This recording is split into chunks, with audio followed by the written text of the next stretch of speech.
Welcome to Daily Wisdom, Walking the Path with the Buddha, a podcast shared by David Roylance.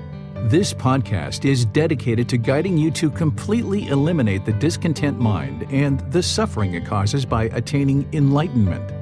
Learn and practice the teachings of Gotama Buddha that will guide you to fully attain a peaceful, calm, serene, and content mind with joy. To support this podcast, visit patreon.com/support Buddha or visit buddhadailywisdom.com, where you will discover a full range of courses, retreats, and online learning resources to assist you on the path to enlightenment. Now, here's our teacher to share more.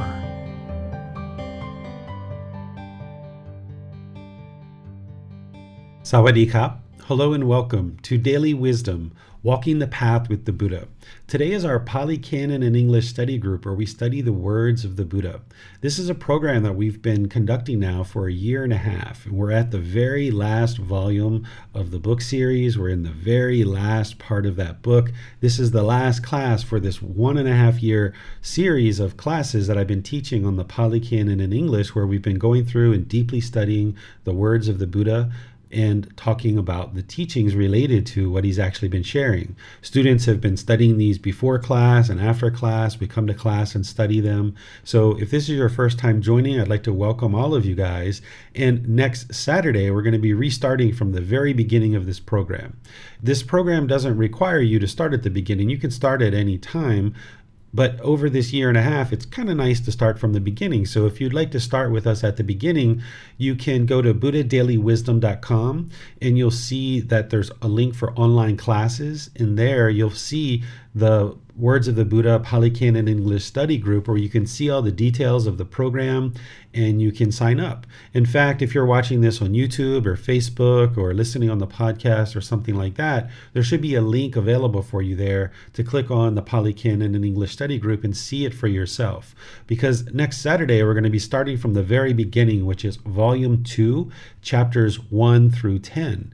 And as I mentioned, students can actually read these chapters beforehand. They're actually pretty straightforward and they're very short. We say 10 chapters, but sometimes that can be like 2 paragraphs or half a page or something like that. So it might take you an hour, hour and a half to actually read, but I suggest that you just do it little by little. Today is all about finishing up this particular program so that we can round out all the different books and all the different chapters. But as you're looking for these books in preparation for next week's class, you can go to buddhadailywisdom.com, and there you'll see a link for free books and you'll see all the books there.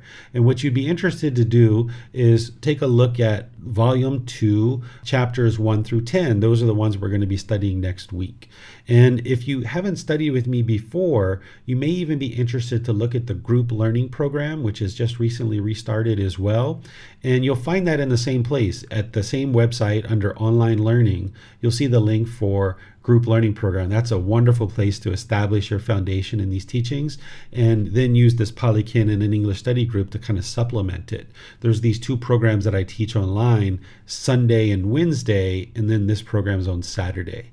So I'd like to welcome all of you guys. If you're joining for the first time or you've been joining regularly, we have 8 chapters to explore today. So this gives us a bit more time to do our meditation and talk and have any kind of discussions that you guys would like to have as part of this class. There's moderators who are looking at Facebook, YouTube, and Zoom. So as you have questions, you'll be able to put those into the comment section and they'll be able to ask your question during the class. If you're in Zoom, you can electronically raise your hand and ask any questions or follow-up questions directly. So first we start with meditation, then we'll move into reading each individual chapter here in class. I'll share some teachings on that, and then we'll open up to any questions that you guys might have. So if you guys would like to join for meditation, I'd like to invite you for that. You can go ahead and take whatever position you're comfortable with, whether it's seated, lying, standing. Walking doesn't usually work too well, but hey, if you've got walking available to you during the live stream, you can go ahead and use that. I use that at other times, but during live streaming, it doesn't usually work too well. So feel free to take whatever position you like. I'm here sitting in a chair, but some people might choose to sit on the floor. And if you sit on the floor, you might put a cushion under your rear. You might lightly cross your legs, just keeping some gaps between your hips, knees, and ankles. Your hands and arms, you can rest those comfortably in your lap. You can put the right hand over the left with the thumbs together and then put that in your lap. That's one option. You can put the palms on the thighs, the knees, the palms up. If you have a armrest on your chair, you might just put your arms on the armrest of the chair. You would like your upper body to be nice and erect. This keeps the mind attentive and alert during the meditation because this is a dedicated, active, purposeful training session where you're actively training the mind. So keeping the upper body erect ensures that the mind stays attentive and alert during the meditation. Next, just close the eyes and start breathing in through the nose and out through the nose. Here you're just establishing the breath. Breathing in gradually through the nose and out through the nose. I'm going to do some chanting to ease us into meditation, and then I'll be back with some light guidance to help you get deeper into your meditation. You're welcome to join in the chants if you know these. Otherwise, I'll be back after the chants to guide you in meditation. Arahang Samma Sambuddho Bhagava Bhutang Bhagavanang Abhivateyami Savakhato Bhagavata Tammo Dhammang Namasami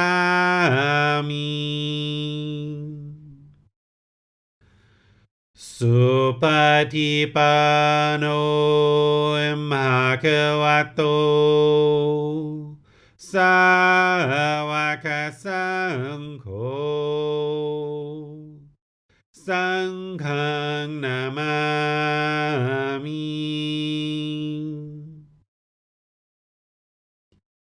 Namo Tassa Bhagavato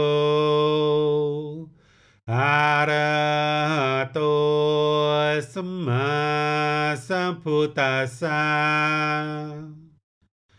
Namo Tassa Bhagavato Arahato Samma Sambuddhassa Namo Tassa Bhagavato Arahato Samma Sambuddhassa Iti piso Bhagava Arahang Samma Sambuddho Vicacarang Sammuno Sakhato Rokavito Anuttaro Purisa Dhammasati Satatawa Manusranang Bhoto Bhagavati.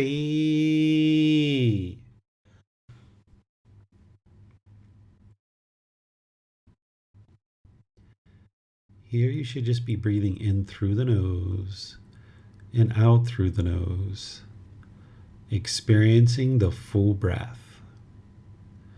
Breathing in and out. Your breath isn't going to necessarily match up with the guidance that I'm providing.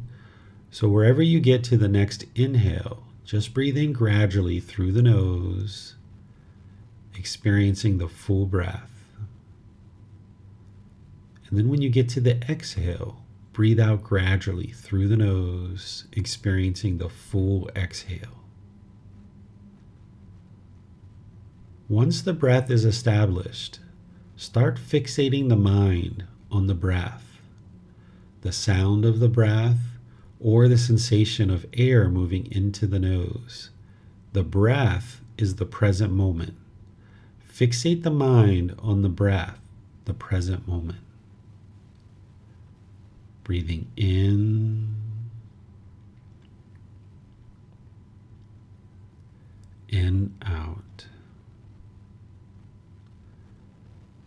As you observe that the mind is moved off the breath, cut that off, let it go, and come back to the breath, the present moment. No need to label the thought, judge it, analyze it, or even try to figure out where it's coming from. Just wherever you observe that the mind is off the breath, cut that off, let it go, and come back to the breath, the present moment. Breathing in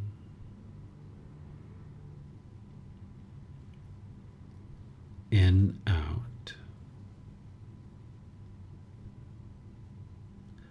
I'm going to be quiet now and let you do this work of focusing on the breath.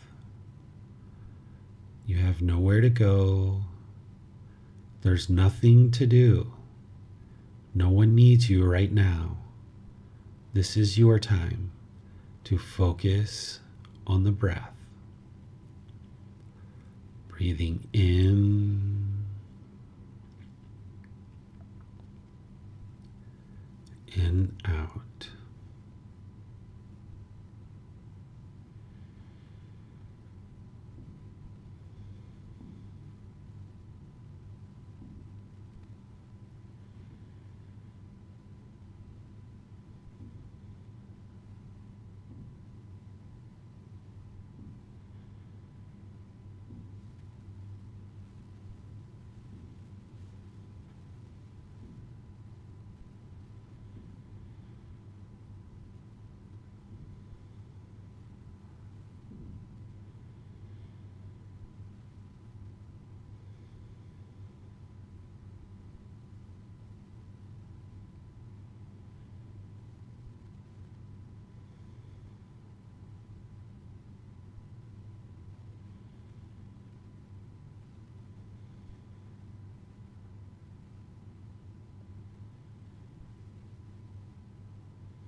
หังสัมมาสัมพุทโธมหาเกวาพุทธังมหาเกวันหังอภิวาเทมิสวากขาโตมหาเกวตาธัมโมธามังนามัสสามิสุปฏิปันโนมหาเกวโตสาวกสังโฆสังฆังนามามินะโมตัสสะภะคะวะโตอะระหะโตสัมมาสัมพุทธัสสะนะโมตัสสะภะคะวะโต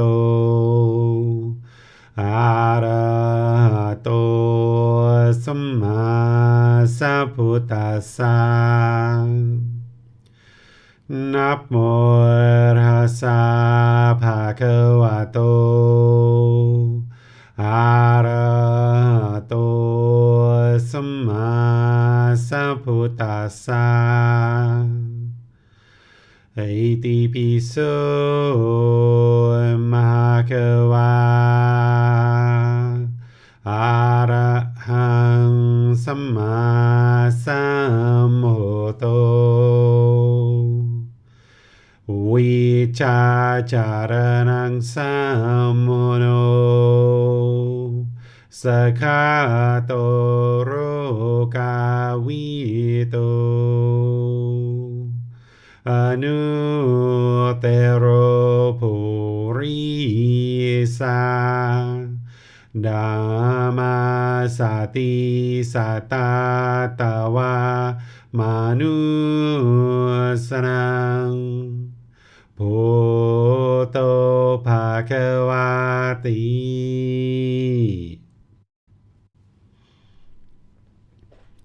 All right, if you guys would like to slowly make your way out of meditation,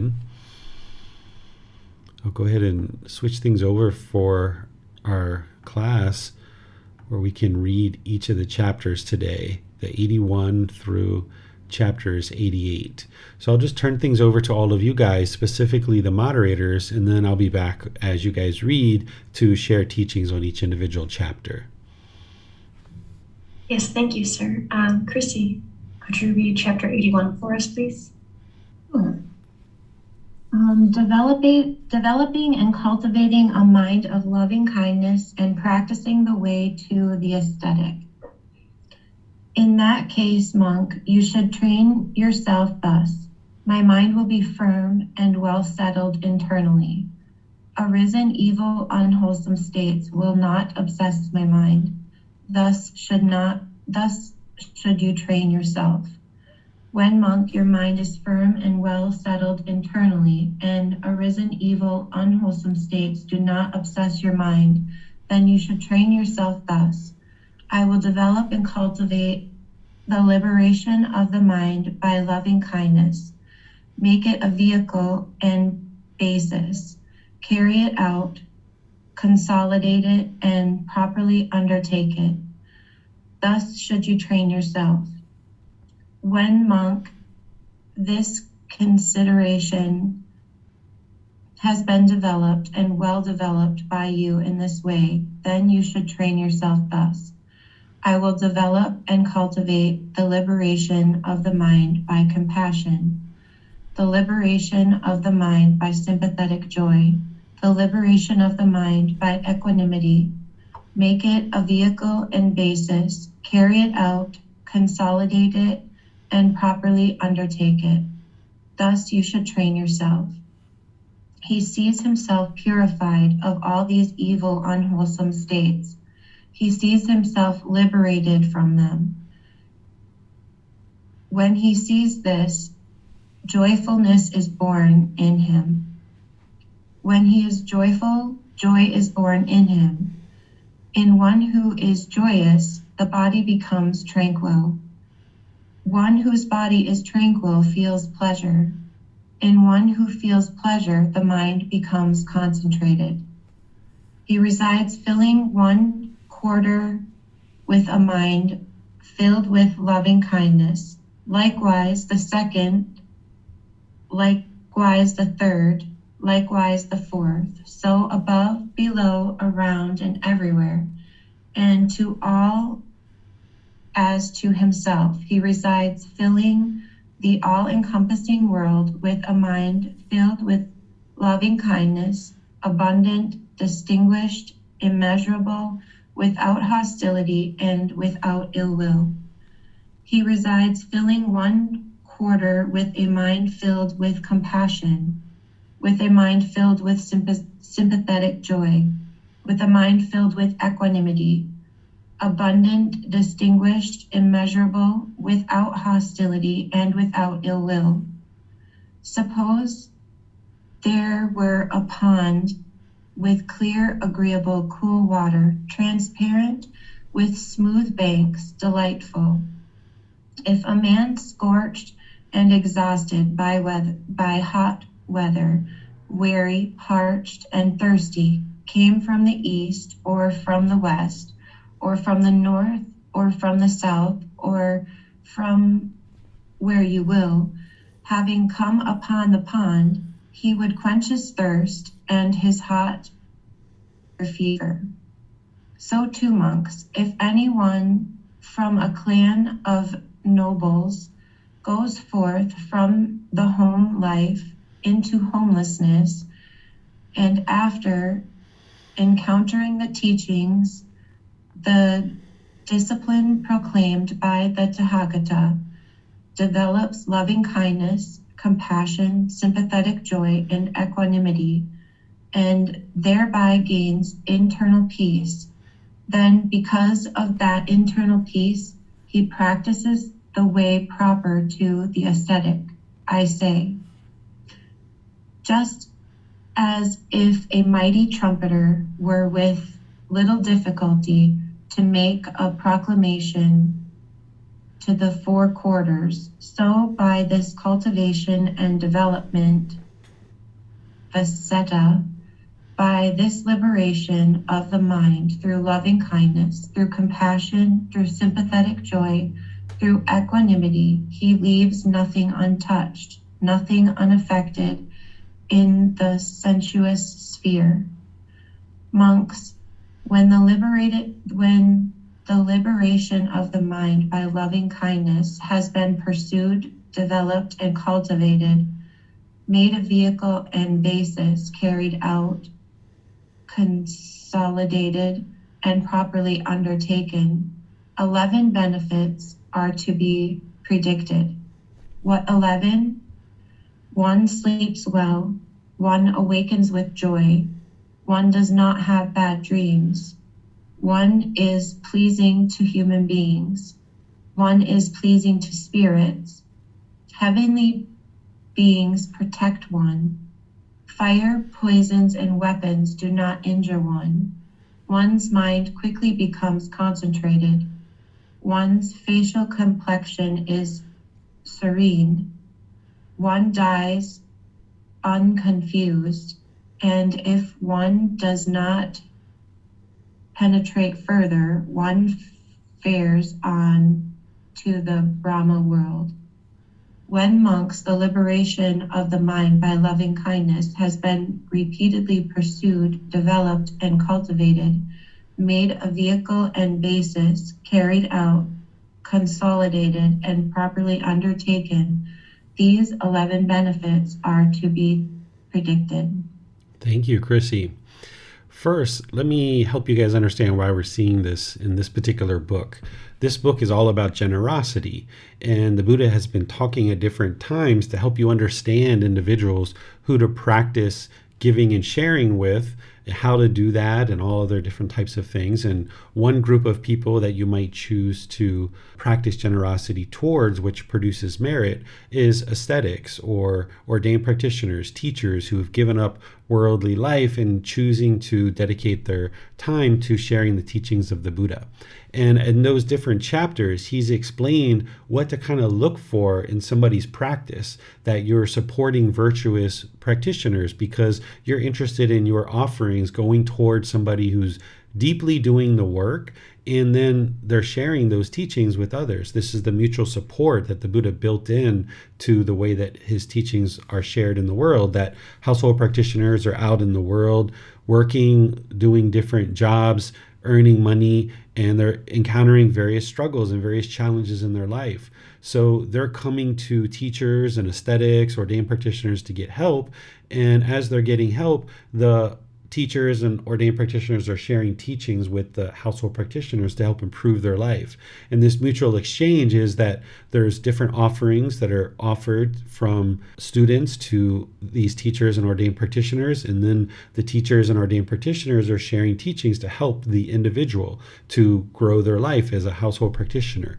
And the offerings are helping that individual ordained practitioner or teacher to get deeper into their practice, because now they have more time to do that, and they have the resources they need to be able to share the teachings. So here, this particular chapter is in here so that you can identify some of the qualities of mind that somebody would be practicing that would be wise for you to make offerings to, because they're deeply understanding the teachings and practicing them well, and thus able to share the teachings to help others. So here the Buddha is talking mainly about loving kindness, but he's talking about all the Brahma Viharas. These are 4 healthy mental states that I talk about in volume 1 of this book series, and that the Buddha talks about at different places in his teachings. It's loving kindness, compassion, sympathetic joy, and equanimity. These are qualities that you would be looking for in other people to make offerings to, but these are also qualities that you need to cultivate in your own mind in order to get to enlightenment. You wouldn't be able to get to enlightenment without cultivating these 4 healthy mental states. So you could look in volume 1, chapter 14, where I describe those in detail. I talk about what each individual quality of mind is and what it's antidoting and how to cultivate it and things like that. So that's why it's here. Just real briefly, loving kindness is a genuine interest in seeing all beings be well, having this active goodwill towards all beings. Compassion is the concern for the misfortune of others. Sympathetic joy is having joy for others' success, even if you didn't contribute to it. And equanimity is calmness, composure, evenness of temper, especially in difficult situations, and treating all beings equally and fairly. And these 4 healthy mental states are antidoting very specific things in the mind that when you arise these qualities in the mind, you're antidoting or solving the problem of things like anger, hatred, ill will, or indifference, or worry, or anxiety, or jealousy, or envy, or a busy, overactive mind, and anxious mind. So these qualities need to be cultivated in your mind, and you can cultivate those with loving kindness. You can do that through meditation. The others of compassion, sympathetic joy, and equanimity, those get brought into the mind through observing with mindfulness when the unwholesome quality has arisen, and then cutting that off and letting it go and applying the effort to arise the wholesome. So when you understand the unwholesome qualities that these healthy mental states are antidoting, when you see them arise, you can cut those unwholesome qualities off and then apply the right effort to arise the wholesome. And these are things that you would be looking for in somebody that you're interested in supporting in terms of making offerings for merit. Now, as we talked about, there is generosity where you can just practice generosity with anybody and everybody. But as you're directing it towards ordained practitioners or teachers, you would be looking for someone who's practicing loving kindness, compassion, sympathetic joy, and equanimity. You can even ask those people that you might be choosing to consider making an offering to, what are these 4 mental states? Can you explain them to me? What do they antidote? And if this person is understanding and able to teach it, then there surely should be practicing it, or there's a good chance that they are practicing it. And then the Buddha describes here, which is really interesting, is he's talking about the benefits of practicing these 4 healthy mental states. And this is where you can see, as you're training your mind more and more, you're getting closer and closer to enlightenment, that you sleep very well. Your sleep can oftentimes improve. As you get closer to enlightenment, it'll really improve, because you no longer have this pollution of mind where the mind is worried and just sitting around with craving and staying up all hours of the night because you have difficulties falling asleep. There's this joy, even when you wake up in the morning, you haven't done anything, nothing's happened yet, but you just have this joy. You don't have bad dreams. Other human beings see you as pleasing and agreeable because you're never doing anything harmful to others, so therefore harm isn't coming back to you. So people around you will see you as pleasing, perhaps. Not everybody, because of impermanence, but a good majority of people will really consider you to be very pleasing. There's going to be some people who will be jealous that you're so cheerful all the time, right? And they're going to be envious of you. So it's not like every single person is going to consider you to be pleasing, but a large majority of human beings will. Same thing with spirits. The Buddha is saying that these afflicted spirits will see you as pleasing as well. So you won't get affected by any kind of demons or any kind of like really evil spirits or things like that. Your mind will be protected from all of that. And here he talks about heavenly beings protecting you as well. Fire, poison, weapons don't injure one, because when you're practicing and you're understanding the teachings really well, then you're not going to be putting yourself in situations where these things can injure you, right? Because if you're being threatened to be killed with a knife or with a gun or something like this, you've made decisions that have led up to that. It's not just going to happen by happenstance, right? So by you practicing these teachings well, then you'll see that these things won't injure you. The mind can become concentrated, and this is based on the Eightfold Path, and then also practicing these 4 healthy mental states, because by practicing these 4 healthy mental states, you're pushing out a lot of the pollution related to what's causing those unwholesome qualities to arise. So by bringing in these wholesome Brahma Viharas, you're getting rid of these unwholesome qualities of mind and the discontentedness associated with it. You might notice that your facial complexion will improve. The skin color, the tone, the tightness of your skin. Oftentimes people look much younger as they are practicing the teachings more and more closely. The face looks very serene. You don't see this sadness and this despair, but instead there's this uplifted appearance on the face, and the face can even look much younger. One dies unconfused. What confused is that ignorance or unknowing of true reality, the misunderstanding, that if we don't understand the 5 realms, if we don't understand rebirth and enlightenment and craving and all these things, if we don't understand those, when we get close to death, there's going to be fear, there's going to be confusion. You might even fear, dying because you're not sure what's next. But that confusion is eliminated when you're practicing these teachings, because if you're practicing these 4 Brahma Viharas, as the Buddha ultimately shares here, is that you're at a minimum going to be reborn into this Brahma world, which is essentially the heavenly realm.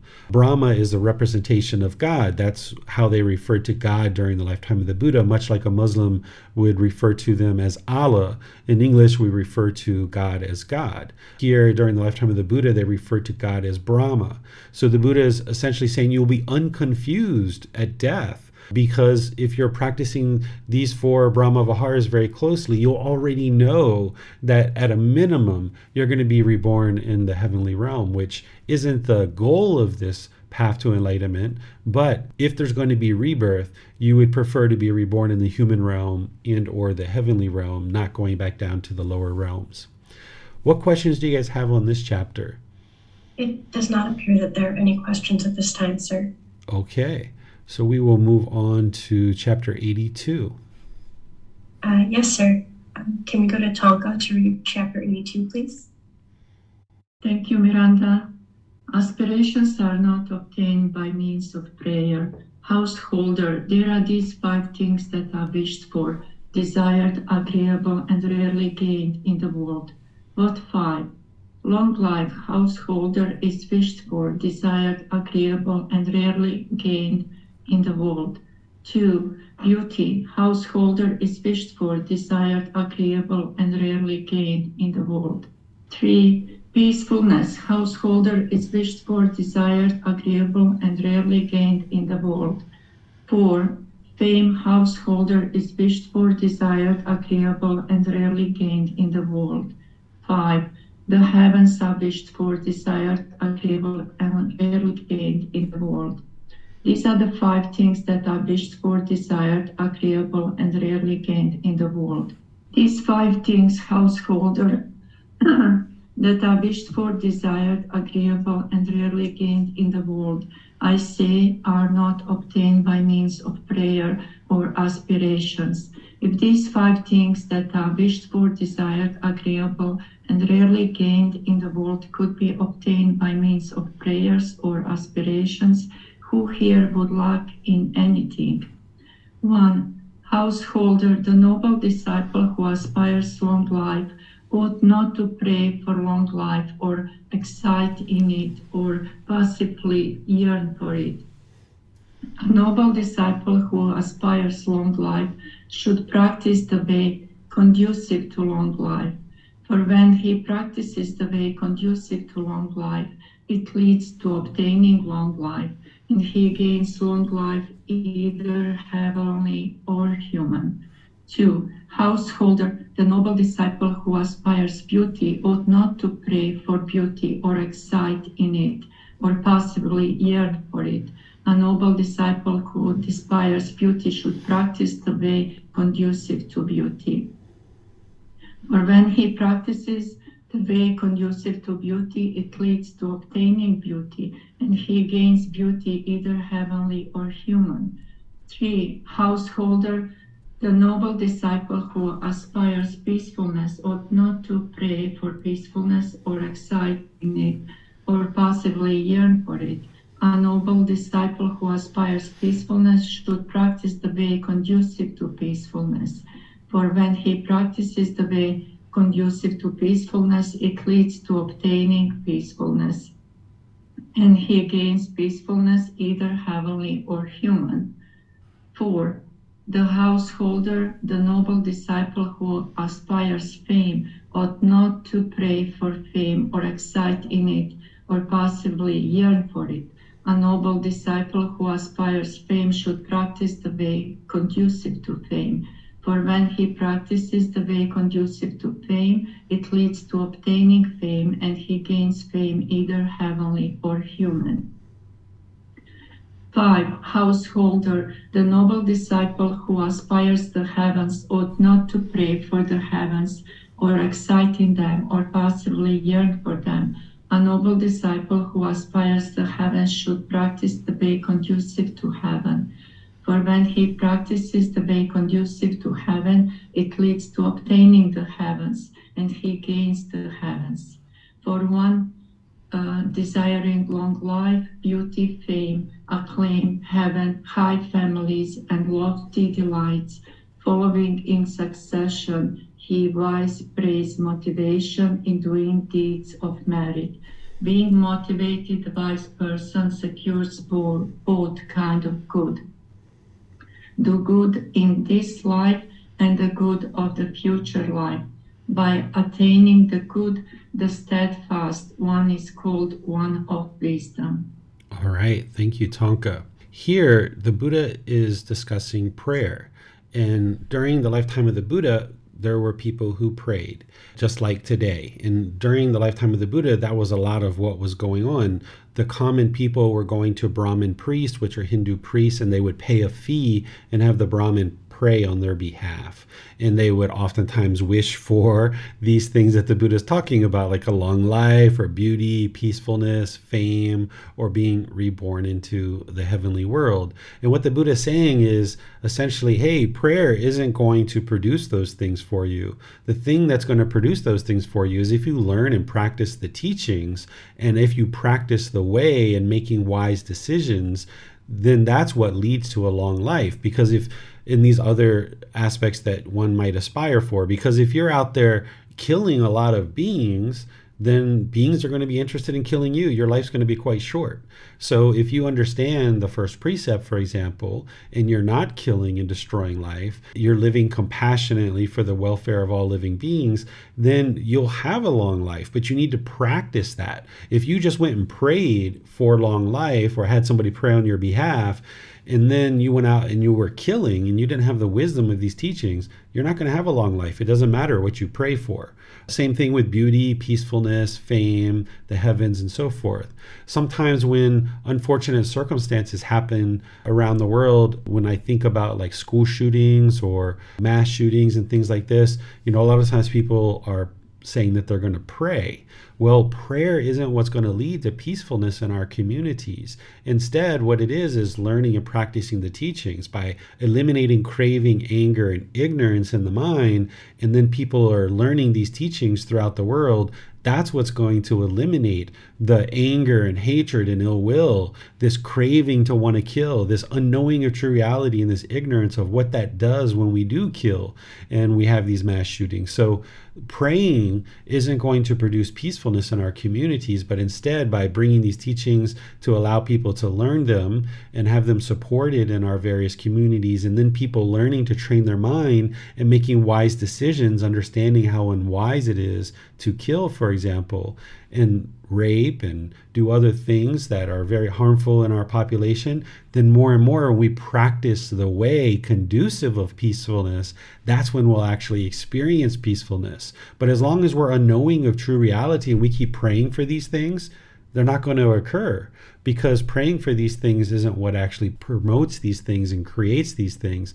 It's making wise decisions. And as long as there's craving, anger, and ignorance polluting the mind, an individual isn't going to be able to make wise decisions that lead to these 5 things. So if somebody's really interested in these 5 things, then the Buddha is saying practice the way that leads to this. That's what's actually going to allow this to be created in our society and for our own individual life. That you can get to peacefulness in your own life, not by praying for it, but by learning and cultivating wisdom and training your mind, eradicating craving, anger, and ignorance. That's what actually leads to your peacefulness and all these other qualities that the Buddha's talking about as well. What questions do you guys have on this chapter? Yes, sir. I see that Tonka has her hand raised. Let's go to her for a question. I'm just noticing that this has a lot in common with second feather, like no rites, rituals, and worship. Am I seeing it right? Exactly. Rites, rituals, ceremonies, and worship is going to involve potentially prayer. It doesn't mean that you can't pray, right? It's not like as soon as you pray, you're not going to be able to get to enlightenment or something like that.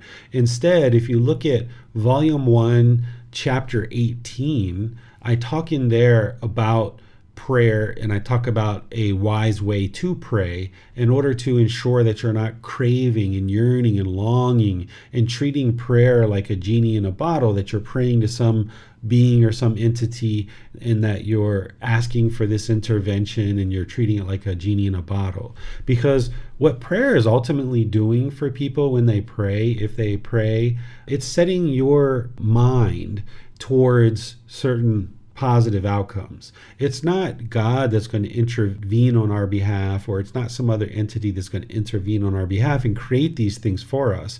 It's us making wise decisions that are going to create these things. So sometimes when people are praying, what they're essentially doing is they're kind of doing affirmations in the mind. And it's almost like a loving kindness meditation where they think that they're praying to God to get peacefulness into the world, but in reality, their mind aspiring for peacefulness and having an interest in seeing all beings be loving and kind, through that prayer, they might actually then go out in the world and be more loving and kind. So therefore, the world does become more loving and kind.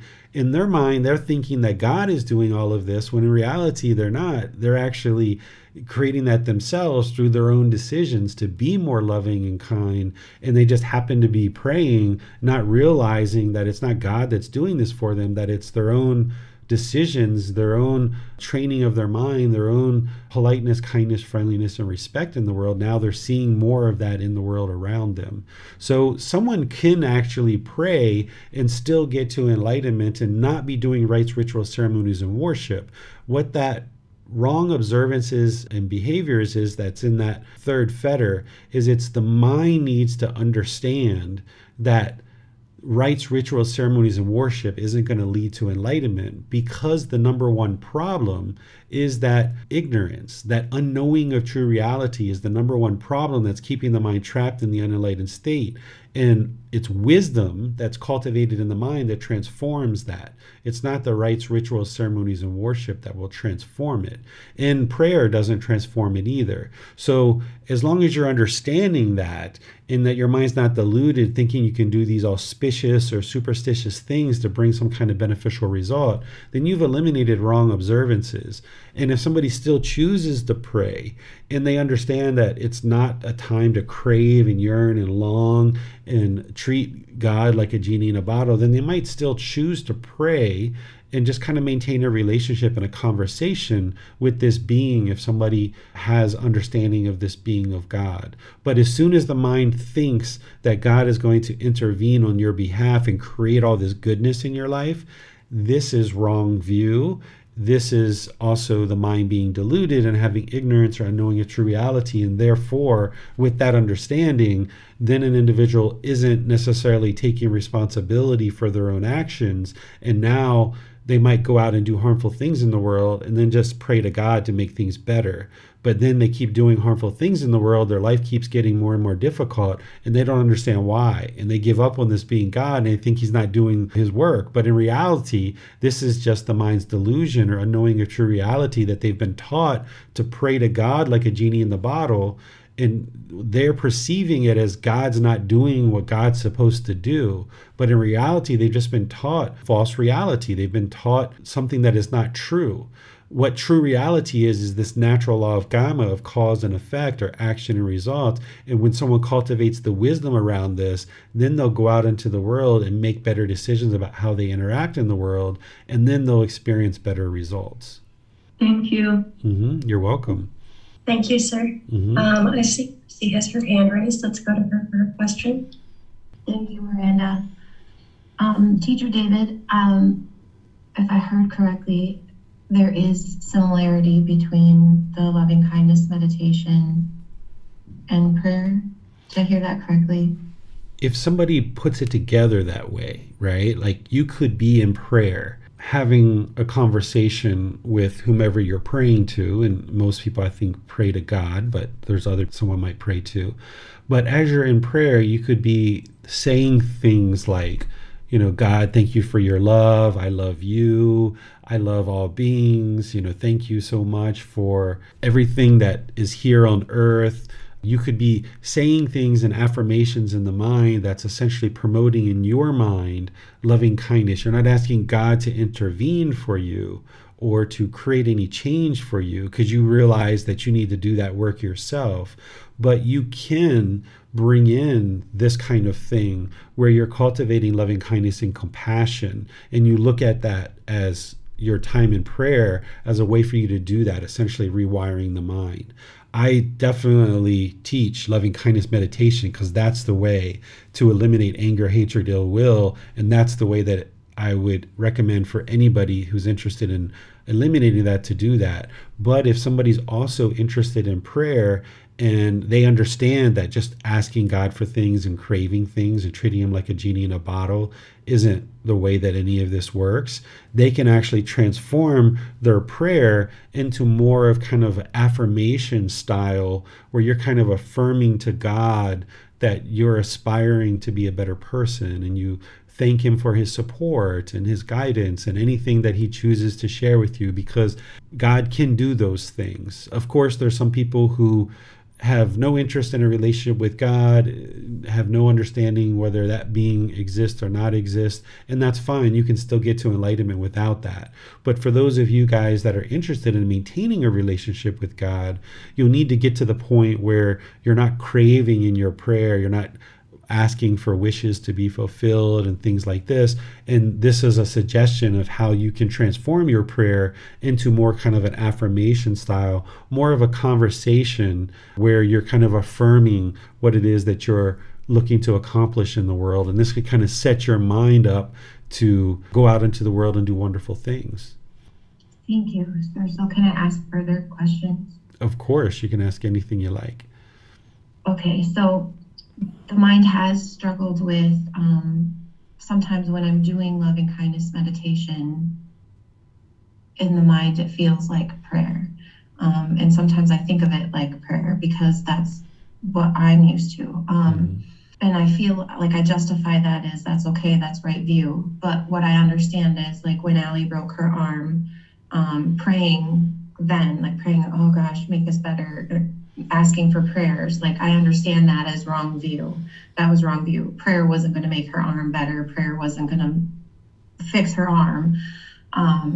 So if I'm understanding correctly, the mind may not be wrong in feeling that when I'm doing the loving kindness meditation, I do the chants, I say the Our Father, and I do breathing mindfulness meditation, loving kindness meditation.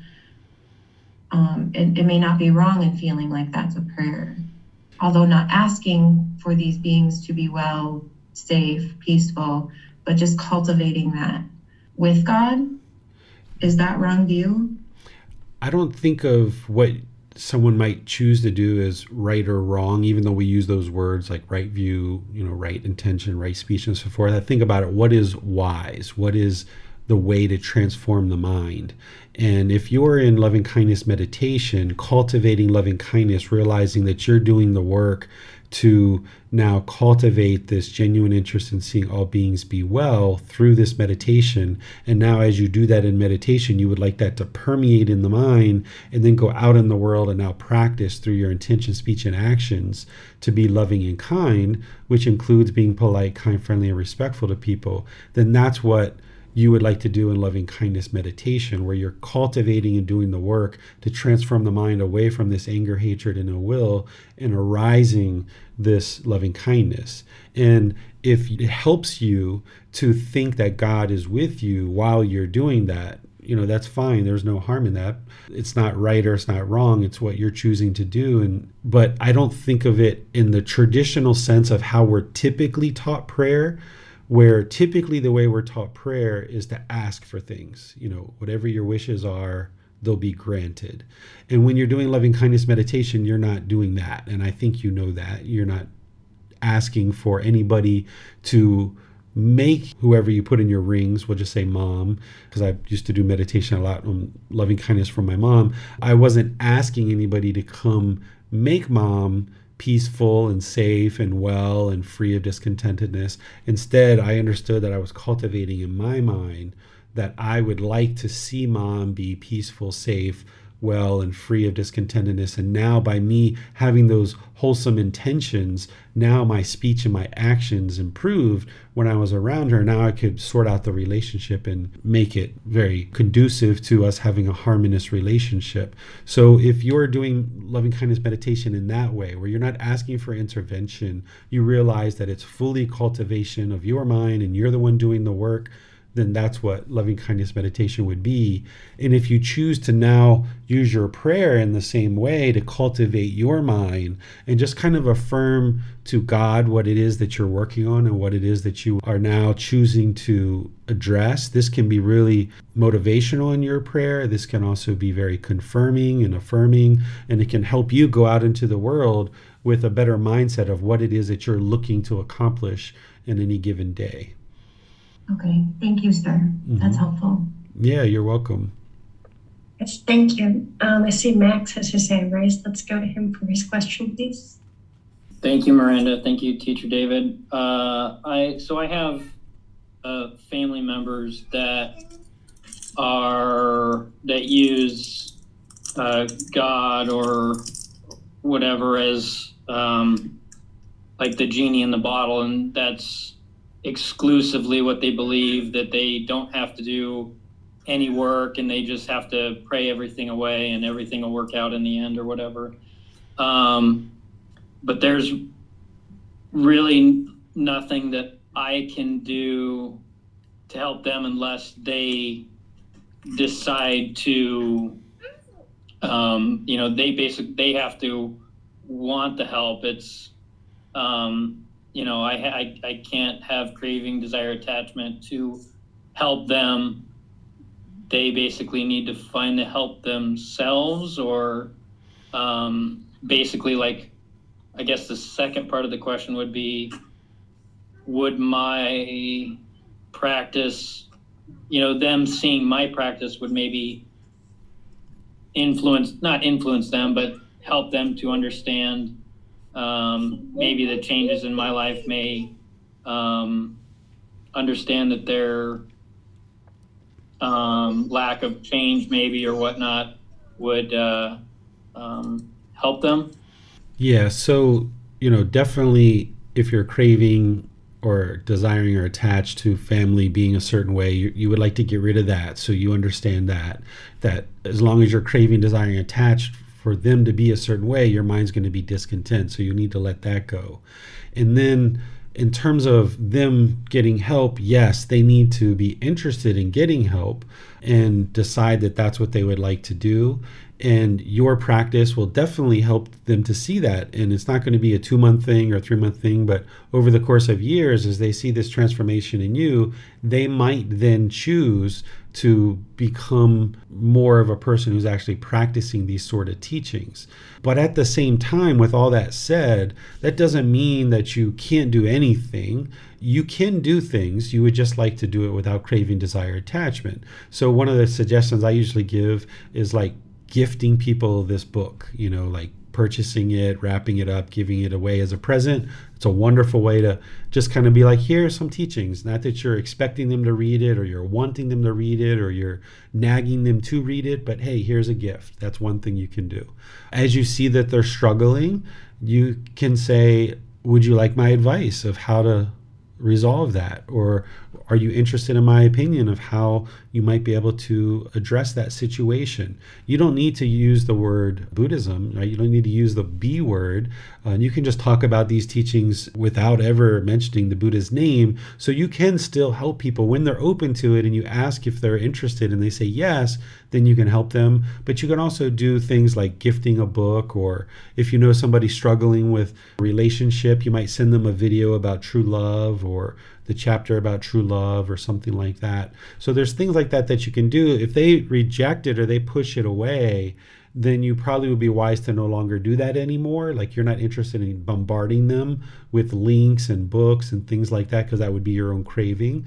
But if they're open to it and they thank you for it and they actually got some value out of what you've sent them, then wonderful. You can continue to do that. And normally the best way to open that up is to first ask them if they're interested in your thoughts or your suggestions or your opinion. And as soon as they say yes, then you're able to help them. But also be prepared for the no, because not everyone's going to say yes. And they're not even going to say yes every time, even if it's the same person. They might say no sometimes. And that's the impermanence that you'll just have to get comfortable with. So that's for like adult family members. For your children and things like that, you're much more influential with them. And you've shared stories with me that you've experienced with your older son and how he's observing certain things that you're doing in your practice. This is where our children can be in a role where they're actually learning, because a parent is what's considered your original teacher. The Buddha uses these words in his teachings that parents are the original teacher. There's other teachers that our children have, but parents are the original teacher. And I think about them as the most dedicated, the most committed teacher, right? Because our first grade teacher is in and out of our life in a matter of 9 months or a year. But our parents, they're influential throughout the course of our life. So you as a parent of children, you can surely help your children to learn these teachings. And this is one of the roles and responsibilities that we have as parents, is to share wisdom with our children to help them in life. And these teachings are going to absolutely help them in life. Thank you, sir. Mm-hmm. You're welcome. Yes, thank you, sir. It does not appear that there are any other questions at this time. Okay, so we'll move on to the next chapter, 83. Yes, sir. Let's go to Donnie to read chapter 83, please. Thank you, Miranda. Should a monk be involved with gold and silver? Whatever monk should take gold and silver, or should get another take it for him, or should consent to it being kept in deposit for him, there is an offense of expiation involving forfeiture. Whatever monk should engage in various transactions in which gold and silver is used, there is an offense of expiation involving for future. Whatever monk should engage in various kinds of bartering, there is an offense of expiation involving for future. In case a king or one in the service of a king or a Brahmin or a householder should send a robe fund or a monk a messenger saying, having got a robe in exchange for this robe fund, present the monk so and so with a robe. And then if this messenger approaching that monk should say, honored sir, this robe fund was brought for the venerable one, let the venerable one accept this robe fund, then the messenger should be spoken to thus by this monk. Sir, we do not accept a robe fund, but we accept a robe if it is at the right time and if it is allowable. If this messenger should say to the monk, but is there someone who is the vulnerable one's attendant, then monks, an attendant should be pointed out by the monk in need of a robe, either one who is engaged in the monastery or a household practitioner saying, this is the monk's attendant. If this messenger instructing this attendant approaching that monk should speak thus, honored sir, I have instructed the person whom the vulnerable one pointed out as an attendant, let the vulnerable one approach at the right time and he will present you with a robe. Then monks, if that monk is in need of a robe, approaching that attendant, you should state and remind him 2 or 3 times saying, sir, I'm in need of a robe. If while stating and reminding 2 or 3 times, he succeeds in obtaining that robe, that is good. If he does not succeed in obtaining it, should stand silently for it 4 times, 5 times, 6 times at the utmost. If he succeeds in obtaining that robe, standing silently for 4 times, 5 times, or 6 times at the utmost, that is good. If he, exerting himself further, succeed in obtaining that robe, there is an offense of expiation involving for future. If he does not succeed in obtaining it, he should either go himself to where the robe fund was brought from for him, or a messenger should be sent to say, that robe fund which you, sirs, sent for a monk is not of any use to that monk. Let the gentlemen make use of their own, let your own things be not lost.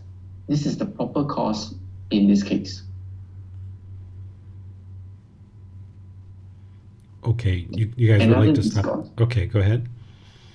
Okay, another discourse. As he was sitting down at a respectful distance, Mandeka, the householder, spoke thus to the perfectly enlightened one. There are, fortunate one, wilderness roads with little water, with little food. It is not easy to go along them without provisions for the journey. It were good, fortunate one, if the perfectly enlightened one allowed monks provision for the journey. Then the perfectly enlightened one on this occasion, having given reason talk, addressed the monk, saying, I allow you monks 5 products of the cows, milk, curds, buttermilk, butter, and ghee. There are monks, wilderness roads with little water, with little food. It is not easy to go along them without provisions for the journey. I allow you monks to look about for provisions for a journey. Husk rice for him who has need of husk rice, kidney beans for him who has need of kidney beans, beans for him who has need of beans, salt for him who has need of salt, sugar for him who has need of sugar, oil for him who has need of oil, ghee for him who has need of ghee. There are monks, people who have confidence and are believing. These deposit gold coins in the hands of these who make things allowable, saying, by means of this, give the master that which is allowable. I allow you, monks, thereupon to consent to that which is allowable.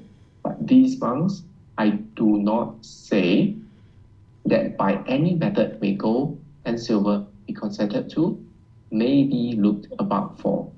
Now on that occasion, the members of the king's company had assembled in the royal palace and were sitting together when the following conversation arose. Gold and silver are allowable for the aesthetics following the Satyan Sun. The aesthetics following the Satyan Sun consent to gold and silver. The aesthetics following the Satyan Sun accepted gold and silver. Now, on that occasion, Manikulaka, the headman, was sitting in that community. Then, Manikulaka, the headman, said to that community, "Do not speak thus, masters. Gold and silver are not allowable for the ascetics following the Sakyan Sun. The ascetics following the Sakyan Sun do not consent to gold and silver. The ascetics following the Sakyan Sun do not accept gold and silver. They have renounced jewelry and gold. They have given up the use of gold and silver." And Manikulaka was able to convince that community. Then, Manikulaka approached the perfectly enlightened one, paid homage to him, and sat down to one side. Sitting to one side, he reported to the perfectly enlightened one all that had happened, adding, "I hope, Venerable Sir, that when I answered thus, I stated what has been said by the perfectly enlightened one and did not misrepresent him with what is contrary to the truth, that I explained in accordance with the teaching, and that no reasonable consequence of my statement gives ground for criticism.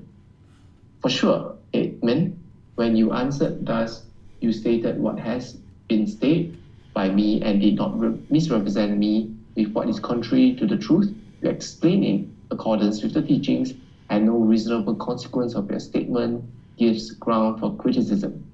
For headmen, gold and silver are not allowed for the ascetics following the Sakyan Sun. The ascetics following the Sakyan Sun do not consent to gold and silver. The ascetics following the Sakyan Sun do not accept gold and silver. They have renounced jewelry and gold. They have given up on the use of gold and silver. If gold and silver are allowed for anyone, the 5 cords of sensual pleasure are allowed for him. If the 5 cords of sensual pleasures are allowable for anyone, you can definitely consider him to be one who does not have the character of an ascetic or a follower of the Sakyan Sun. Furthermore, Haman, I say this: straw may be sought by one needing straw. Timber may be sought by one needing timber. A cart may be sought by one needing a cart. A workman may be sought by one needing a workman. But I do not say that there is any method by which gold and silver may be consented or to or sought. All right. Thank you, Donnie. Let me give you guys a little bit of backstory on this, and then we can talk about it. So what the Buddha was doing during his lifetime was, of course, sharing the teachings that lead to the elimination of discontentedness, those core central teachings of the Eightfold Path and all the other teachings that plug into it. And while he was sharing those teachings with ordained practitioners and household practitioners, and all of these individuals can get to enlightenment, he created this ordained path that it's the same teachings to get to enlightenment. However, there are certain things in this environment that the Buddha provided guidance that they shouldn't do. And this is going to essentially create conditions more conducive of getting to enlightenment. So if you guys have studied like the 8 precepts, for example, you might see that the Buddha talks about eliminating singing and dancing and things like this. This is for ordained practitioners or anybody who might choose to do that. And you might choose to eliminate something like that for a period of time and train the mind to not have craving, desire, attachment. But then as a household practitioner, you can add that back in because you know that you don't have craving, desire, attachment anymore. But a ordained practitioner isn't supposed to be doing those kinds of things. During the lifetime of the Buddha, they could live without any kind of currency because all they needed was food, water, clothing, shelter, and medical care, and they could sustain their life. And people readily offered them this in that area of the world that the Buddha lived. They readily were offering these kind of things. So there was no need for the currency, which was gold and silver at that time. They didn't need to go out and get a taxi cab or a bus or an airplane ticket. They didn't need to buy Zoom and pay for Zoom or microphones or lights or things like this in order to share the teachings. They would just sit down in someone's living room or in a village or something like that and share the teachings. So they only needed to sustain their life with food, water, clothing, shelter, and medical care. So the Buddha set up a guideline where during his lifetime, people didn't accept gold and silver. This was the currency of the time because they just didn't need it. And by allowing them to have it in this conducive environment, it just provides more opportunity for their mind to have craving, desire, attachment around wealth and money and things like this. So as you study the teachings of the Buddha, you'll see different places where when he's talking to the ordained practitioners, he's essentially creating this environment that's really stripped down, that provides very basic things so that the mind doesn't have much of an opportunity to have attachment. So that's why when you ordain, you basically have 2 robes, you have a bowl, and that's essentially it. Because if you had a car, if you had a house, if you had a wife and relationships and all these different things, the mind has more of a chance to get attached and hinder your ability to get to enlightenment and then be able to help household practitioners. So he's creating this almost like a petri dish, the best opportunity for this being to grow and develop and actually get to enlightenment and then contribute to others getting to enlightenment as well. So here he's talking about not having gold and silver or bartering, essentially doing anything around money or currency or something like that.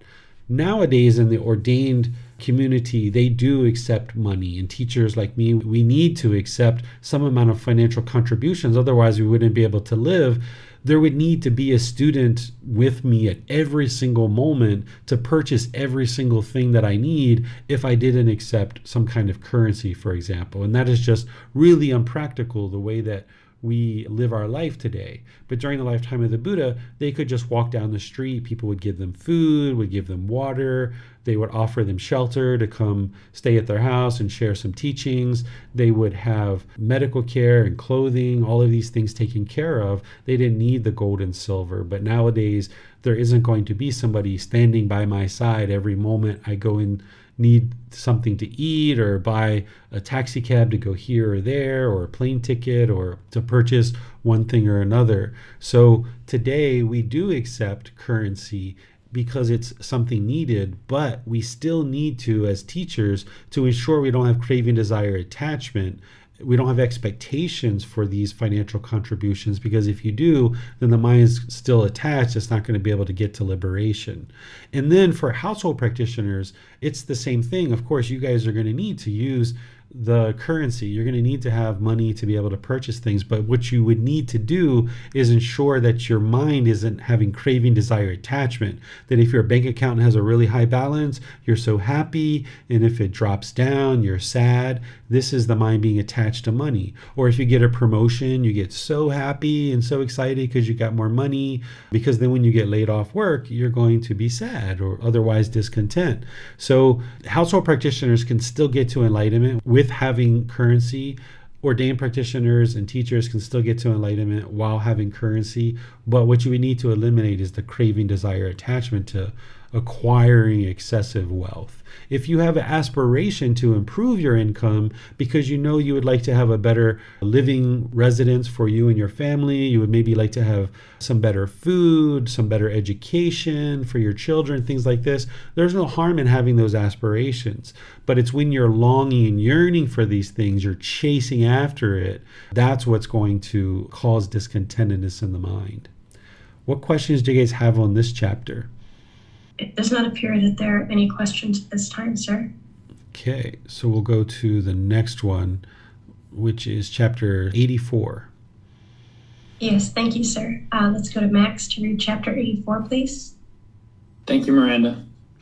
Giving thanks. Now at that time, monks did not give thanks in a dining hall. People looked down upon, criticized, spread it about, saying, "How can these ascetics, sons of the Sakyans, give thanks in a dining hall?" Monks heard these people who spread it about. Then these monks told this matter to the perfectly enlightened one. Then the perfectly enlightened one, on this occasion, having given reason talk, addressed the monks, saying, "I allow you, monks, to give thanks in a dining hall. I allow you, monks, to give thanks in the dining hall through a monk who is an elder. I allow monks, 4 or 5 monks who are elders or next in age to the elders, to wait in a dining hall. I allow you, monks, if there is a reason, to go away, having asked permission from the monk immediately next to you." Okay, Thank you, Max. So here, this is a very important teaching considering where we are in human history at this point. We have a lot of teachers and ordained practitioners around the world who accept offerings, and they're not typically taught to necessarily give thanks. And you'll see this if you make offerings. They oftentimes will not why to household practitioners. They will not give thanks. They will not even say thank you for offerings necessarily. Of course, not everybody, but a large majority of them function in this way. And because of that, what we see that there could be potentially conceit. We see that not only in the ordained community, but in the household practitioners, there can be conceit and arrogance, thinking that I'm above you, I don't need to thank you, I don't need to show respect to you. We also see that there's problems that maybe the temples and the ordained practitioners and teachers aren't being supported as much, because when people are giving their support, there's not even just a simple thank you from a teacher or from an ordained practitioner to the person who's making the offering. So here, this is very key that ordained practitioners and teachers see that the Buddha absolutely taught to be thankful for the offerings that are being given from the household practitioners to teachers and ordained practitioners. If you didn't say thank you, then of course your support is going to wane. So it's important that in order to maintain the practice, as the Buddha shared, is this natural law of karma, is that if somebody gives you something, of course we should say thank you. We've always been taught that. But oftentimes when people become ordained, they feel like they don't need to do that anymore. But then they might be curious of why they're not getting support at their temple for the things that they need in order to support their temple. And this is the reason why, is because if you're not saying thank you, if you're not showing appreciation and gratitude to the people who are supporting you, then they're probably not going to support you any longer. So it's important to give that thanks and give that gratitude, have the utmost respect, because here's a group of people that go out into the world, they labor, they work, they do all these different things in order to earn income. And any kind of income or offerings that they offer to us as teachers, that means they're cutting it away from having that for their own benefit or their family's benefit or what have you. And anybody who's living by donations of their students should have an enormous amount of respect and gratitude for their students being willing to provide that support to them and give them the opportunity to get deeper and deeper into their practice and be able to share these teachings more and more widely. So when we give thanks to our students for making offerings, this continues to ensure that the support continues, that the students understand that they're appreciated and that the teachers have gratitude for them. But then it also sets an example for the students that when people give them gifts, perhaps in life, that they say thank you too, because they're looking at the ordained practitioners and the teachers as a role model of how I should practice. So if ordained practitioners and teachers walk around and they don't show respect, they don't they don't say thank you to people when they get certain offerings and gifts, then this is what's going to be emulated in the household practitioner community, that all of a sudden people aren't going to be interested in respecting each other, people aren't going to say thank you when gifts are being given and things like this. And we'll see this gradual decline in society where people aren't thankful, people are disrespectful and things like this. So by maintaining the respect and maintaining the thanks, as the Buddha is teaching here, now the ordained practitioners and teachers are able to then continue to be supported because they're sharing their thanks and their gratitude to their students. And the students can now have this role model of how to function in their own life, that you should give thanks when people do nice, kind things for you. Not that you expect them to do those things, but when people do those things, it's the proper way of practice to say thanks. And if we don't say thanks, then again, we'll probably experience people will be less inclined and less interested to help us in our life. So if somebody helps you move furniture or helps you to move logs or helps you with your car or picking up your children at school, of course, we should say thank you. And the Buddha here is saying, ordained practitioners and teachers, yes, you should give thanks when people are feeding you and people are taking care of you and people are making offerings. What questions do you guys have on this chapter? Yes, sir. I have a question about this here. I allow you monks to give thanks in a dining hall through a monk who is an elder. Does this mean that if in a dining hall there are younger monks, ordained practitioners, and older ordained practitioners, that the older ordained practitioners should be the one giving thanks? And if so, why is this? The Buddha didn't give rigid guidance like that. He's just kind of essentially saying, okay, you guys aren't giving thanks to people. You guys aren't thanking people. This is unwise.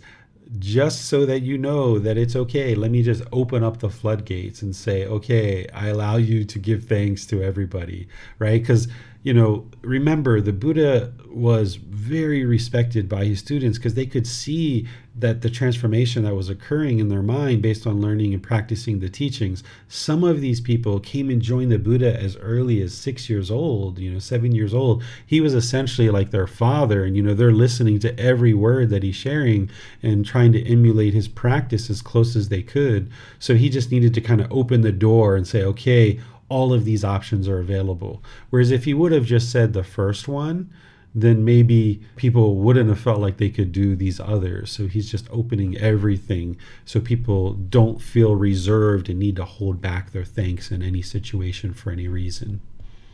Okay. Yes, I understand. Thank you, sir. You're welcome. It does not appear there are any other questions at this time. Okay, we'll go to chapter 85, which may be one of the shortest chapters that we've had. Yes, sir. Max, can you read chapter 85 for us, please? Yes, thank you, ma'am. An invitation to accept. When a monk is not ill, an invitation to accept a requisite for 4 months may be accepted, unless there be a renewed invitation, unless there be an ongoing invitation. If one should accept for longer than that, there is an offense of wrongdoing. Okay, thank you, Max. So here, the Buddha wasn't interested in his ordained practitioners wearing out their welcome, essentially, because if people are making an offering to come stay with them, oftentimes people would stay for many weeks because that's how the household practitioners were learning the teachings, where, people come to learn with me for like 2 or 3 hours at the temple and then they go away, or they may come for a 5-day course or a 5 or 6 day retreat or something like that, and then they go away, right?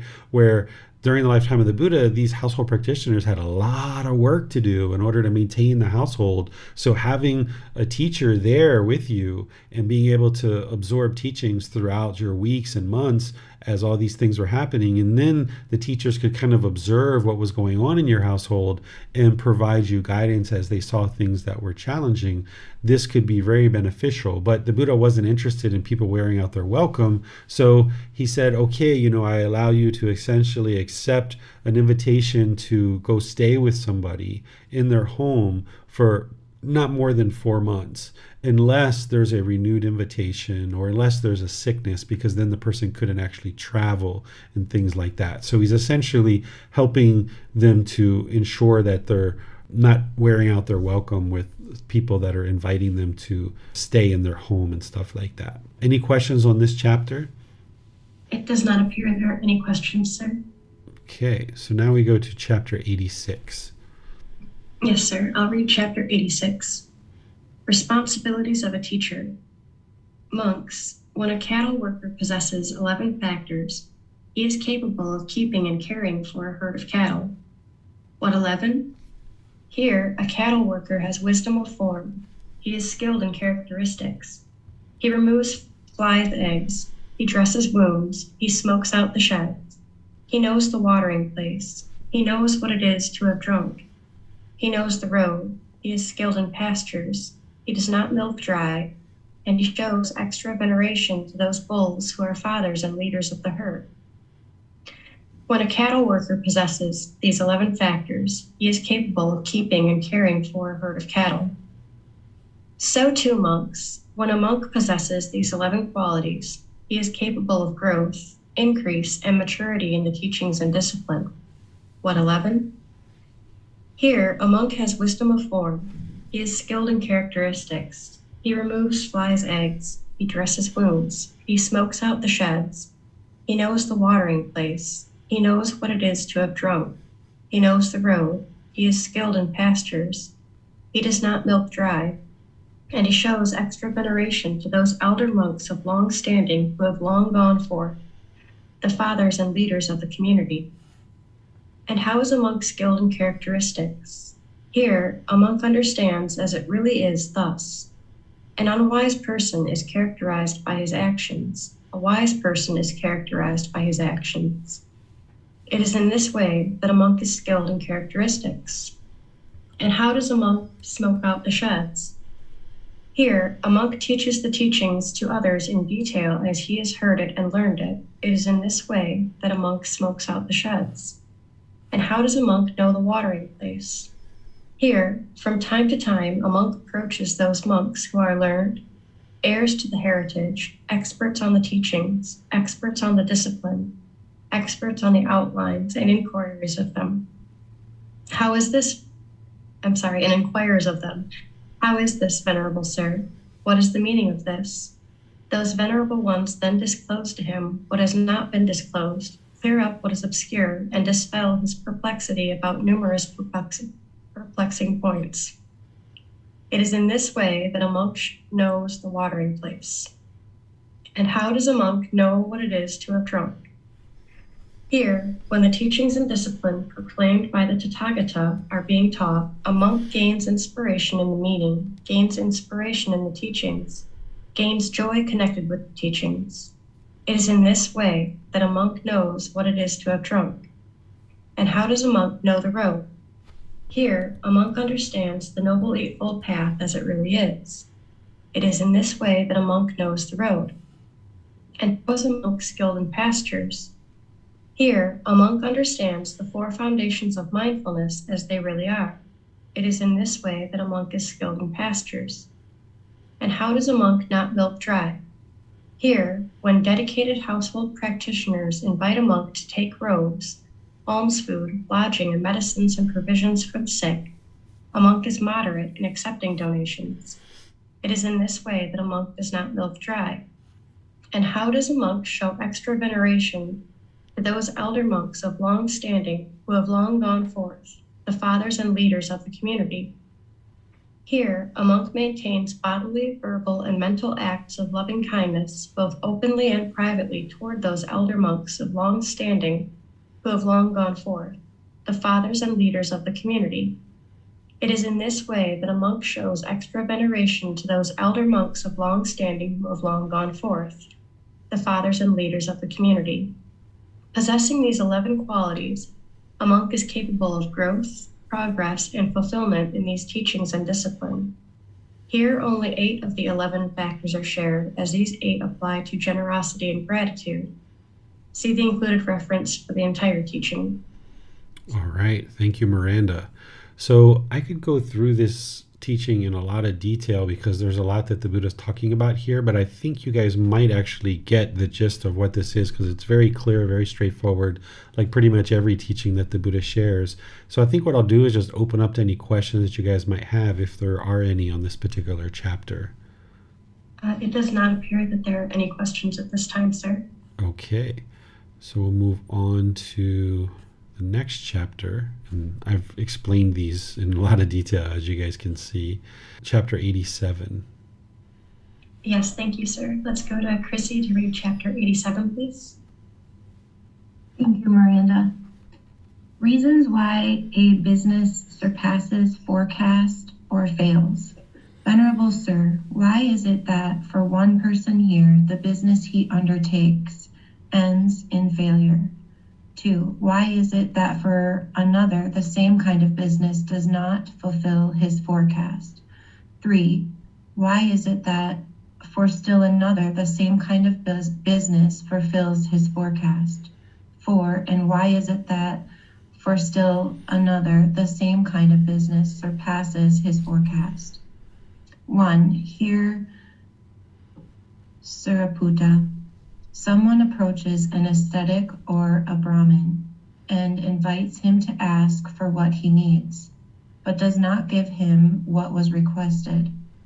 When he passes away from there, if he comes back to this world, whatever business he undertakes ends in failure. 2, Someone else approaches an ascetic or a Brahmin and invites him to ask for what he needs. He gives it to him but does not fulfill his needs. When he passes away from there, if he comes back to this world, whatever business he undertakes does not fulfill his forecast. 3. Someone else approaches an ascetic or a Brahmin and invites him to ask for what he needs. He gives it to him and fulfills his needs. When he passes away from there, if he comes back to this world, whatever business he undertakes fulfills his forecast. 4. When someone else approaches an ascetic or a Brahmin and invites him to ask for what he needs, he gives it to him and surpasses his needs. When he passes away from there, if he comes back to this world, whatever business he undertakes surpasses his forecast. This, Sariputta, is the reason why, for one person, here the business he undertakes ends in failure.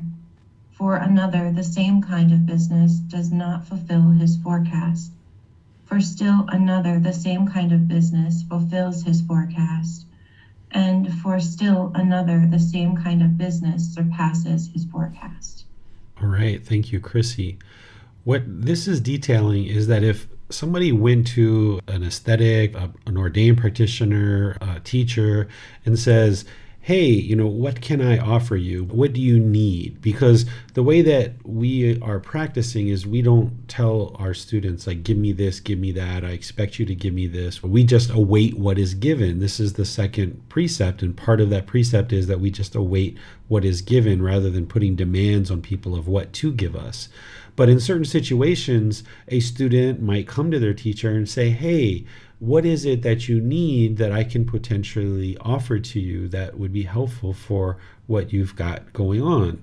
And if a person invites an ascetic, a Brahmin, a teacher, an ordained practitioner to share this, and then that person doesn't give what's been requested, the Buddha is explaining here that, okay, when you come back, your business will end in failure because essentially you offered to get somebody something and then you didn't fulfill what was asked for or what was needed in that situation. And then the Buddha goes through successive situations of that, ultimately getting to someone who hears what is needed and then surpasses that and gives more than what is actually needed. And this is where your forecast of your business would exceed any kind of forecast that you might look to have as part of your business. So here, the Buddha, essentially the takeaway that I would take is, of course, as he's been teaching all the way through, is make whatever offerings you would like to make. But if you ever find yourself in a situation where you would like to ask a individual, what is it that I can offer you, and whatever they share, be sure that you fulfill that, right? Or surpass it. Because the Buddha is saying, if you fall short of that and you actually experience rebirth, then if you decide to have a business, it can cause you complications in a future life. What questions do you guys have on this chapter? It does not appear that there are any questions at this time, sir. Okay, so now we go to the very last chapter of the very last book. The 1.5 years have all come down to this teaching, this chapter. Who gets the pleasure of reading this one? Can we go to Tonka to read chapter 88, please, sir? All right, Miss Tonka. Thank you. 8 causes and conditions for the destruction of families. I remember 91 eons back had men, but I do not recall any family that has ever been destroyed merely by offering cooked alms food. Rather, whatever families there are that are rich, with much wealth and property, with abundant gold and silver, with abundant possessions and means of subsistence,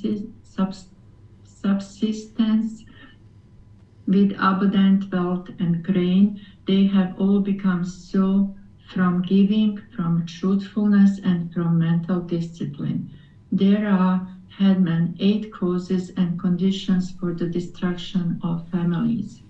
Families come to destruction on account of the king, or on account of thieves, or on account of fire, or on account of water, or they do not find what they have put away, or mismanaged undertakings fail, or there arises within a family spendthrift who squanders, dissolves, and wastes away its wealth, and impermanence is the eighth.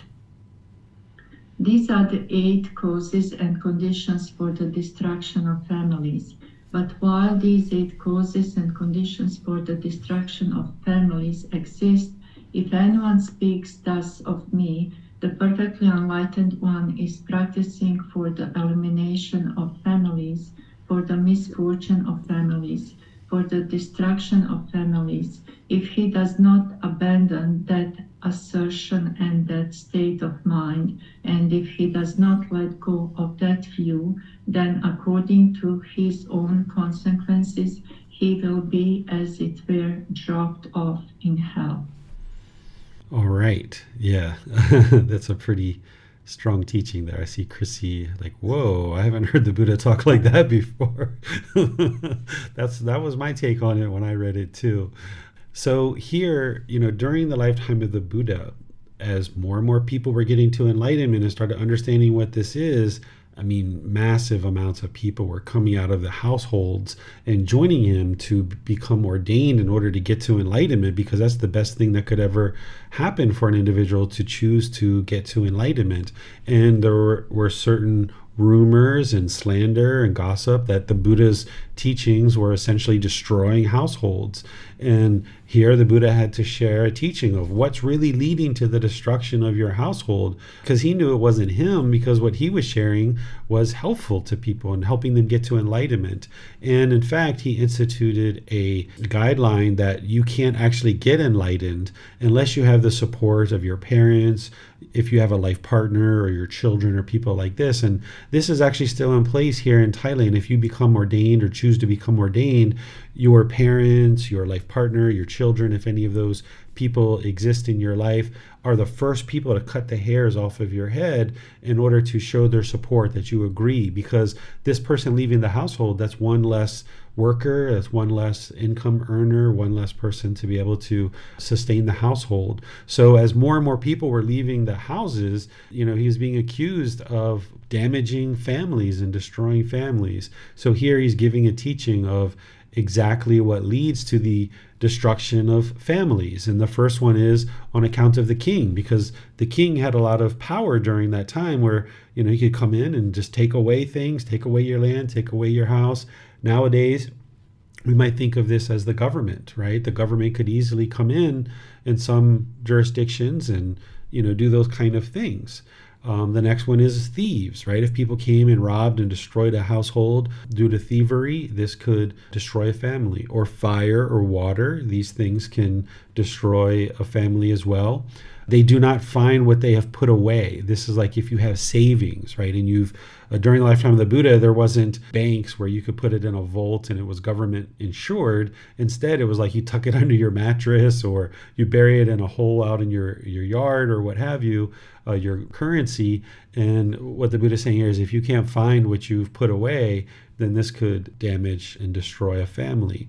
Mismanaged undertakings, so like certain activities and certain things that you're trying to produce, like if you're trying to grow a new field, a new crop, or you're trying to open a new business or something like this, that if it's mismanaged and it fails, that can destroy a family.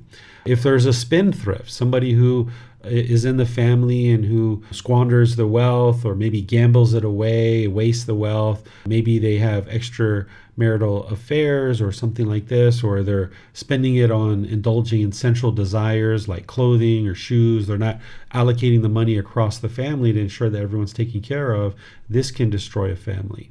And then the eighth one is impermanence, that things just change, right? This is one of the fundamental teachings of the Buddha, but not everybody necessarily learned the teachings in the same sequential order. Even now, when I teach, students come and go and join me at different times in classes, might not necessarily know impermanence. So the Buddha's putting that in here so that it's very clear and very obvious that things just change essentially because of the universal truth of impermanence. And you guys see this teaching where he kind of sums it up here at the end, that essentially if people continue to hold on to the view that he's destroying families, this is essentially wrong view. And he says other places in his teachings that if somebody has wrong view and they die, that they're either reborn in hell or the animal realm. So while this sounds like kind of strong the way we read it today, if you understand his other teachings, that essentially what he's saying is like, hey, if you die with wrong view, you're going to be reborn in hell. And he says in other places, the animal realm. So if somebody has the view that the path to enlightenment is destroying families, that's wrong view, that it's not what's destroying families. And they will essentially be reborn into hell, is what he's saying. So any questions on this chapter? There does not appear to be any questions at this time, sir. Okay. Well, it looks like we have completed our Pali Canon English study group for today and for a year and a half of going through each individual book. Next Saturday, we're going to be starting with Volume 2, Chapters 1 through 10. You're welcome to read those, and that's going to help you get a lot more benefit out of this program, because not only do you have the words of the Buddha there, but you have the reference to go back to the original source if you'd like to see what the Buddha was saying before or after this excerpt. And then you've got the reflections that I'm sharing to help you better reflect on this and truly gain the most benefit that you can out of reading the words of the Buddha. But you shouldn't rely on those. You should also do your own reflection as well. But I'm just helping you to understand the teachings and putting it in language and relating it to things that we actually do today, because you might not necessarily see the correlation between what the Buddha is teaching and what we're experiencing today. Even though I can see that very clearly, not everybody has necessarily studied these teachings as the same way that I have. So you've got an experienced practitioner and teacher helping you along with the reflections that I share there, but be sure not to rely on those. And then tomorrow in the group learning program, we're in the second part of our 3-part series where we're doing the Eightfold Path, and we're studying the moral conduct section. We're going to be discussing right speech, right action, and right livelihood. And then in our Wednesday class, we're going to be doing breathing mindfulness meditation. So you guys are welcome to join any of these classes that you like. They're all scheduled at the same time. They're in the same place right here online. And we've got all these same classes right here in Chiang Mai at the temple happening on the same exact days, just 9 a.m. in the morning. So I go there on Sunday, Wednesday, and Saturday and teach in the mornings to a group of people. And then in the evenings, I teach here online for the people who join online. And these two programs are completely in sync with each other. And you guys are welcome to join any of these at any time that you like. And then when you miss them, there's the recordings available for you. So thank you all for joining. Thank you for the moderators. If you've been moderating at any point throughout the year and a half, thank you so much for your help. If you've read at all during any time over the last year and a half, thank you so much. That helps contribute to the class and helps us get the most benefit out of it. If you've made any offerings or made any donations to help me do the things that I need to do in terms of purchasing food, water, clothing, shelter, medical care, or purchasing the technology that I need to be able to share these classes, I would like to thank all of you for your generosity and for practicing in such a way that produces merit for you and allows the continuation of these teachings. So thank you all so much. We'll see you guys in a future class. Have a very lovely and wonderful rest of your day. Sawadee-ka. Thank you for listening to this podcast. To provide support for this podcast, visit patreon.com/support Buddha. To access more teachings, visit buddhadailywisdom.com. There, you will discover a full range of courses, retreats, and online resources to assist you on the path to enlightenment. Remember to establish a daily, consistent meditation practice, along with learning and practicing these teachings. A well-developed meditation practice is the foundation in which to train the mind to attain enlightenment.